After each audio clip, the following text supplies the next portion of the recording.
Welcome to Cancel Culture, the podcast where we tell risque jokes and talk about taboo topics and try not to get usually my dad canceled. But this week we have a special guest. You may have seen him before on our pod, and he's also a phenomenal writer, comedian, father. He's also a father extraordinaire, and my former 7th grade health teacher, Mr. Joe Schiappa. Hello. Welcome to the pod. Welcome back to the pod. Thanks for having me back. Am I the first person to come back? You are our first Yes. guest. Yeah. Like I'm a return guest? Yeah. I love that. I like that every couple months I come back. Well, it's good because I'm not getting too many podcast offers. So this is fine. Well, Cancel Culture podcast. we've seen a lot of Fox News lately. I think it's interesting nowadays. The news is kind of like just content. I feel like it's no longer news, it's more just media, especially Fox News. Okay.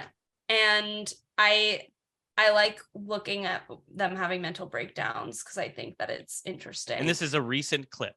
This is Ridiculousness. From Ridiculousness. This didn't happen under President Trump, and I know there's a lot of people on the left that want to try to blame President Trump. He wanted out of Afghanistan real bad. He was real frustrated not being able to get out, but he didn't pull out because he knew this would happen. In fact, we all did. I called it on this program. I feel like we should make My a pull-out 12-year-old joke. son knew about it, and so I've got His Americans 12-year-old there son. that are stuck. To me, that's a hostage situation. But Joe, I appreciate you working to get them out. I really do, and I wish you all luck in the world. With due respect, Thank you with due respect, Grant, I mean, like, veterans, being one, right, and our friends are over there. Right. We followed this closely for multiple administrations, and we know the Trump's administration's efforts here were fairly weak, that they were trying to limit the number of people that would get out. Joe, and so there was coordination problems. Joe, I'm gonna cut you. I'm already weak. I'm already low on time, Joe. He's weak. Cut him off, please. Cut him off now. Cut him off now. You're not gonna blame this on President Trump on my show. That's not happening. Now, I appreciate the work that you're doing. God bless you for being a veteran. God bless you for trying to get Americans out. But don't come on this program and take the talking points to the left and blame President Trump. That's not helping anybody. The Biden administration screwed this up from the very start. You know it. I know it. The country knows it. And to call them not hostages, I don't know how you don't call them hostages. They're stuck in Afghanistan with a country overrun. This guy thought that this veteran was gonna basically say that Trump was is the going to hero. applaud Trump. Yeah. Here's the problem I have is that I don't think the veteran was like there to slam the show. I think obviously, like Elena said, he's there to do facts. But I feel like the host, I've never seen this guy, so I'm assuming he's still on TV or is. Oh yeah. There doesn't seem to be any gray area. Like you have your talking points and you can't deviate it from it or listen. There's just a lack of listening because I don't think the guy was really. He got pulled from Newsmax. Paul says, "Okay, so he's not on there anymore. He's got another channel to go to." Yeah, He's he gonna run out snorted of- too many Grant lines. Stinchfield. Yeah, Okay. he snorted too many lines before he went on air, and they said, "Sorry, dude, you can't be." You know this what? angry." That's the one polarizing thing. That's the one I think equal player is that both sides like Coke. That Look, is true. That's Look, all the those- great all those comments equalizer are- is yeah. that Is the great. both Look. sides like Coke. So I thought this would be a good clip to show because I kind of wanted to. I'll just say I find Hallmark and Lifetime movies funny. Yeah, great. Okay, great. One thing that I find funny about them are the tropes that come up, like with the holiday movie of like the homegrown like country girl is living there and the big city guy comes back and he's like an asshole, but then he has to go home and he finds his heart and he meets the hometown, and there's these little tropes. And I think it would be funny to take kind of some pop culture tropes, maybe having to do with cancel culture, maybe having to do with the taboo subjects, maybe it's the like right-wing conservative, like Tucker like a Carlson-esque satire? character. Yeah, and name those Lifetime / Hallmark movies. Oh, okay. I could do that. Okay, so I don't know why I would do it. I have no intimate knowledge of these companies, but yeah, I'll do it. Okay. I just feel like, as a writer, as somebody who you set it up perfectly. There you go. So Paul has prepared us some example situations, relationships, prompts. Oh, I'll be good at this game. I'll be good at this. I'm and a you high have concept. to tell us. I'm a right, high concept ninja. Okay. And you tell us what the Lifetime or Hallmark movie would be called. Yeah, no problem. Okay. Yeah, let me tee this up because I'm gonna be very real with everybody. When I was writing these prompts earlier, I was in such a bizarre headspace. When are you not? It's You were on about coke, Paul? Bizarre. It's about to get strange, is all I can say. The accidental mystery of the wedding stories. And so this prompt one, it's let's meet Jessica, a big-time lawyer from New York City. She rents a cottage in the England hillside for Christmas. She falls in love with the local farmer up the street. He's so masculine and down to earth. It's love at first sight. She finds out he's been selling pictures of her feet, the feet finder, and it sends her for a whirl. The fork is in the road. Is this life for her? Things are so simple now.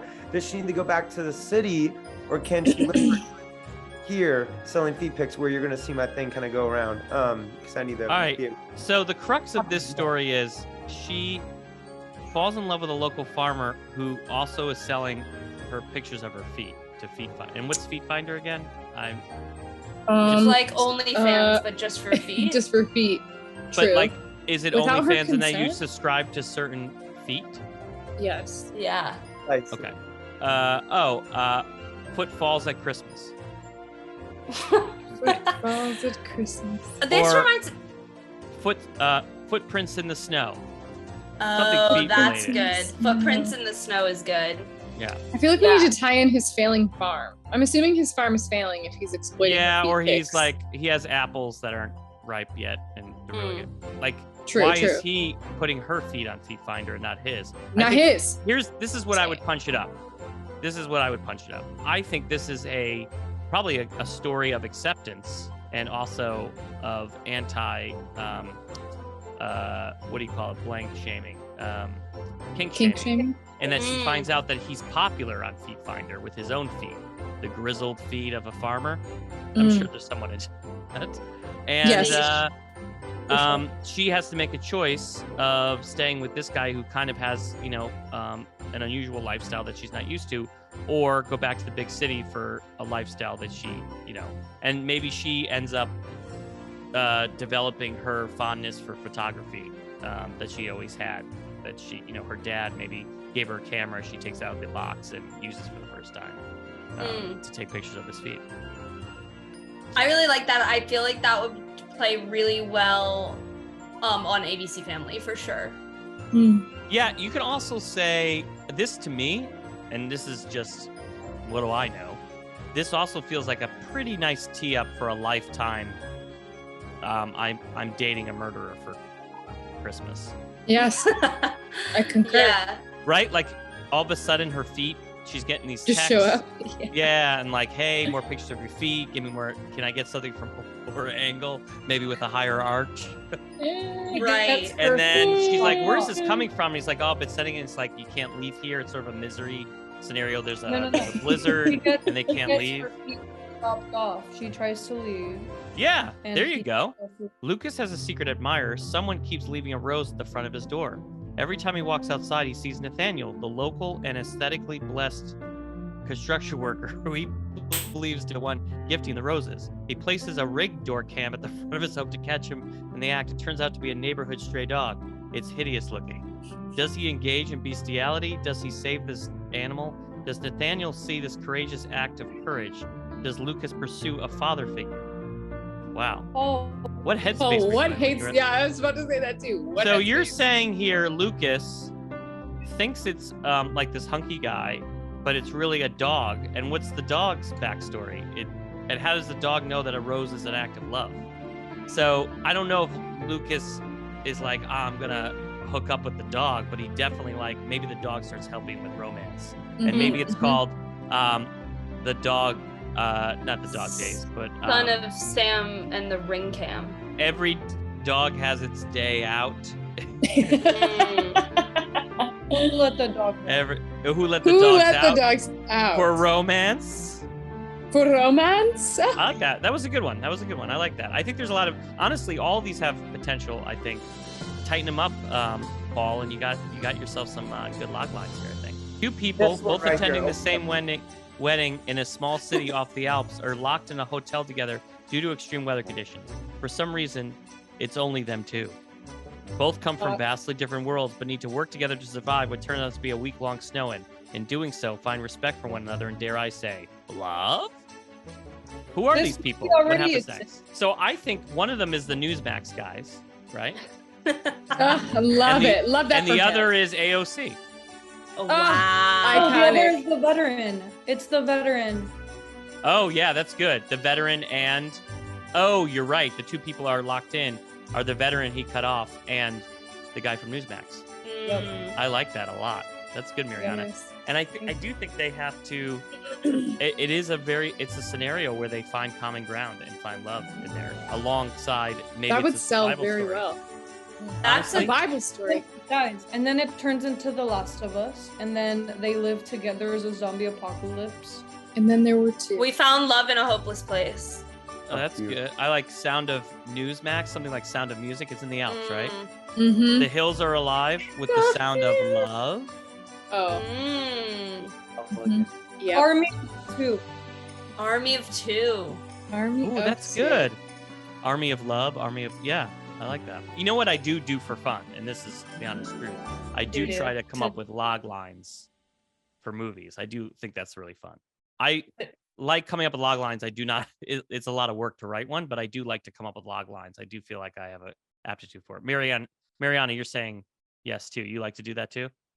Yeah, or titles. I really like maybe you Titles can- and I also like sometimes I challenge myself if I try to think of a title and then work my way backwards, or I'll like take two movies that are not kind of related and be like blank meets blank and see if I could come up with an idea for it.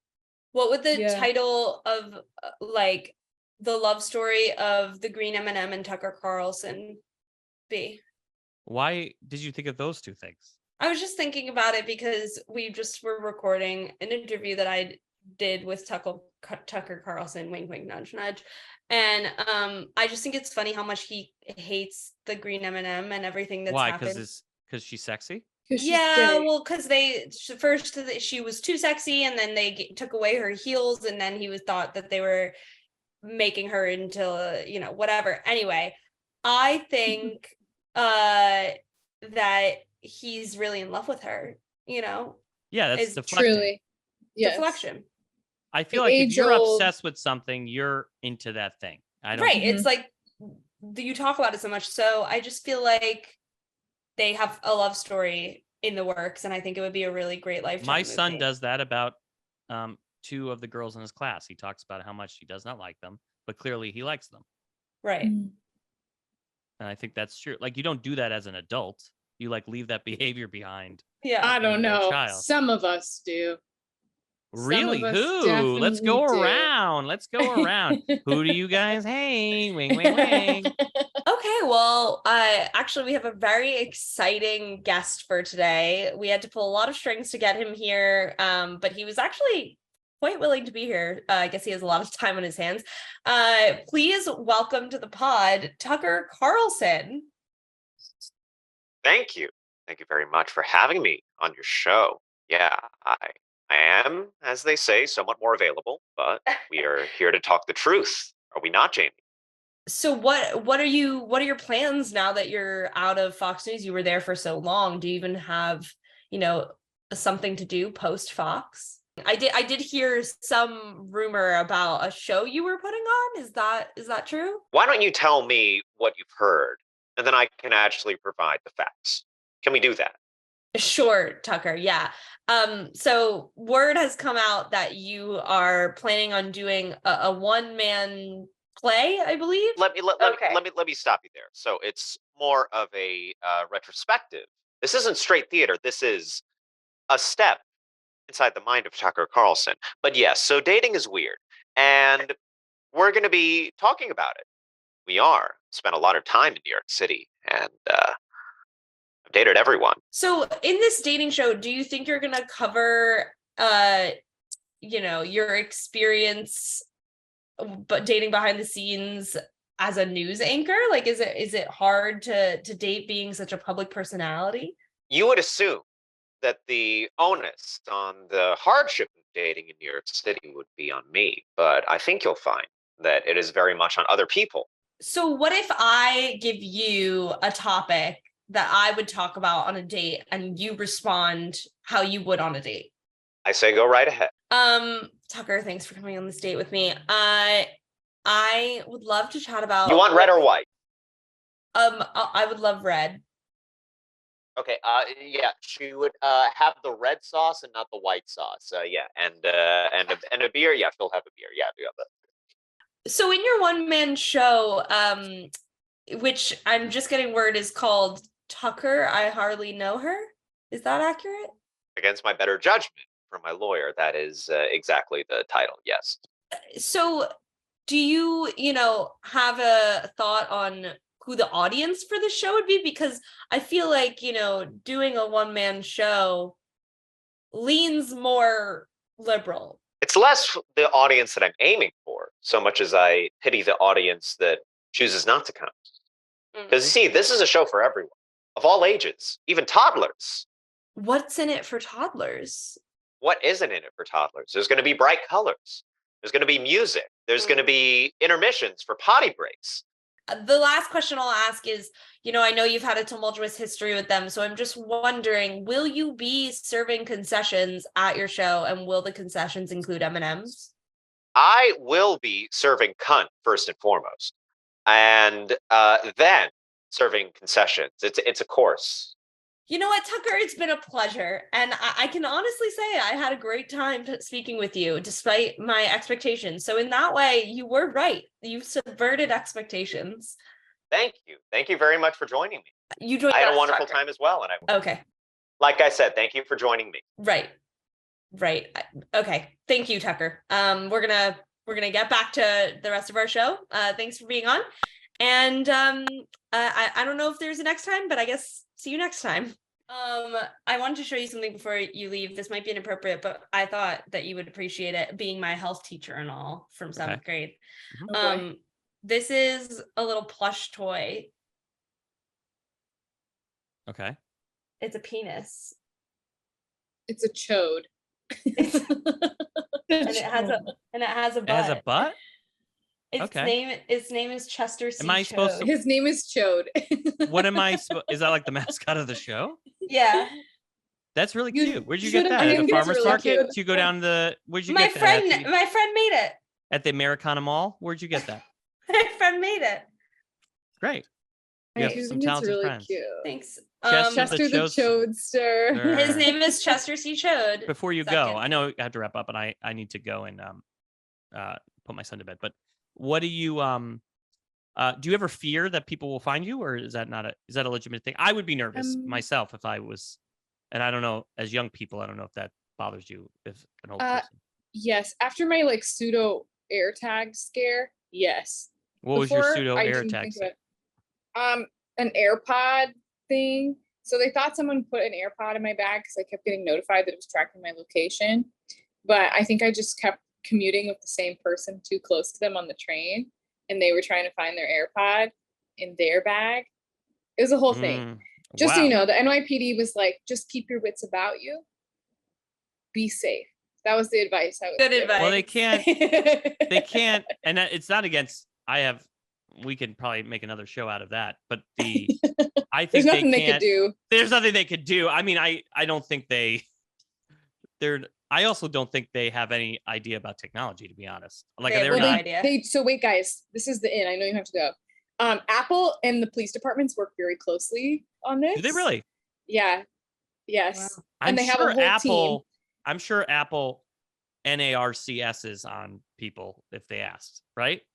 I don't know. I mean, there have been cases. I don't know why I spelled out narcs, but I know. Apple probably. Okay. For our 5-year-old listeners, no. Yeah. I think it's controversial because Apple has denied access to like there was a kid who that's was, right. Yeah. lost in the middle of the woods or whatever, and they wouldn't hack his phone just to find his location. Well, they won't hack it. The issue is so how it works is they have to deactivate the device. So if you're AirTagged, you have to go to the police because they'll take note of the number and then they'll deactivate the device, but they'll find whoever purchased that serial number device, and then they can. So take you action. thought, so just really cutting to the chase, you thought someone who hates this show was somehow tracking you. Is that correct? Well, I didn't make it that far. I just thought I might have a little stalker, a little light stalking going on. And then after some of our live stuff, when people jumped on and Daddy Tate was like, I know where you live. And I was like, guys, I swear to fucking God, if someone rolls up on me, you'll never hear from me again. Who's Daddy I Tate? personally have never thought Andrew about Tate. it. My I never personally thought about it. I'm not that important. Oh, I don't feel like say if somebody that. wanted I to think you're find very me, important to be stalked. No, don't say that, Mariana. Don't say that. I think you People are often just as say I'm important. not big I know for Elena and Jamie may seem like they're the face of the show, but you are very important. And Paul too. I think Paul could be stalked. Paul could definitely be stalked. Paul could That's why he definitely doesn't be want his stalked. face on here. He's He like, doesn't I don't want need his my face on it, the but I think show. Paul, you are easily stalkable, Paul. I Very think stalkable. Paul's easily stalkable because he's easily trusting, and I get worried about his Trusting well-being and- sometimes. Oh no. Paul seems like the kind of person that would like have his ATM card hanging out of his pocket or something. Yeah, It falls, he. yeah. I feel like if I asked Paul for his social security, he would give it to me. Yeah, if he knew it, if he knows it. Yeah. He doesn't know Um, it. right. Well, this has been a delight. This is Thanks for always a coming on my delight. show. Oh, thanks, Paul. Thanks, He put Paul. his thing- He's put his social in the chat. Great. Looks like Uh, someone's getting a credit card tonight. Your son. I really appreciate you taking the time to chat with us. I It's always honestly a will come pleasure. anytime. Real quick before we go, has anybody has any like high-end incels commented on your show? Like I don't the know about high end, but we've had some weirdos. you know, like Definitely the services. Daddy Tate. So Andrew Tate has commented on your show. No, but his followers like to engage with us. How about any Yeah. Barstool Sports? Those people they get on No, there. not yet. Not yet. Okay. Well, Fingers it's Here's crossed. hoping. Here's hoping. Here's hoping. They love pizza and Barstool, but I do feel like that seems to have gone. Yeah, they're going downhill. I feel like the sports thing has gone down the hill. Yeah. I don't think Yeah. they're. Yeah, because now they have Trump. They don't need sports. They got the I OG. like that. I mean, I really do think with the writer's strike and everything, I really do. It's a wonder that not everybody is against the major corporations. I just don't understand. It's crazy. I know. When will we get with it? I'm with Like you. everybody's When like, will we no, all drag band brunch, together? shut that down. And you're like, no, I how about we go know. to Jeff Bezos' house and Disney. like, get Let's like get actual 'em. money from get money, make them pay taxes. And they're like, no, No, drag no. brunch. That's what we need to. shut That's down. the danger. Yeah. I'm with Oy you. vey. It's a mess. That could be a whole episode too. We'll invite No, you that's back. I think about to that all the discuss time. I'm like, I eating the feel like rich. it's a bait and switch. I feel like all the time we're talking. Absolutely. It's the wrong conversation to have. The writer's Um, strike is insane. But I think it's Sorry. indicative of all industries. I do think I think it's indicative of. Well, it's like the unions versus the corporations in every Right. single industry. And believe me, I love a corporate lunch. I love it. You go in there, it's so comfortable. It's very Really, catered. they have lunch. They have catered. It's very comfortable. A cool Anyway. 68 degrees every room you walk into. Chilly. Mm.